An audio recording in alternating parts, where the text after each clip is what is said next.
Wow guys, look what I found. It's called Million.js and it's going to make React 70% faster. And with the new automatic mode, it couldn't be easier. Just install and configure Million.js and your React app will automatically become a lot faster. That sounds too good to be true. How does this work and are there really no strings attached? Let's put it to the test. The idea is to introduce a compiler to React to improve the reconciliation process of React.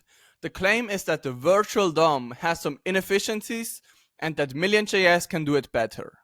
To put it to the test, I have created a new Next.js project and I am re-rendering the whole app as many times as possible by introducing an infinite loop. Without Million.js enabled, the app re-renders 197,000 times per minute. When I enable Million.js, it tells me that the app component was optimized and the reconciliation is now 88% faster. Unfortunately, when running the app again, I am now only re-rendering 189,000 times per minute. That is approximately the same speed, in this case even a bit slower. This does not mean that Million.js is doing nothing though. I noticed that for this component, it compiled it differently than React would. React would create this component, while Million.js would create this markup, which is wrapped in a block function, which is supposed to increase the performance. And also what's really cool is that it converted the style object into a string and is therefore avoiding the creation of a new object on every render. It did not help in my case though, so where does the 70% performance increase claim come from? We have to understand that Million.js works the best if there is a component which has to do a lot of reconciliation work. For example, a very large list. And this is exactly what this benchmark is based on.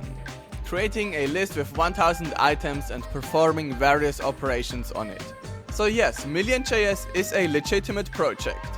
It is just not the silver bullet for your performance problems that you've been hoping for.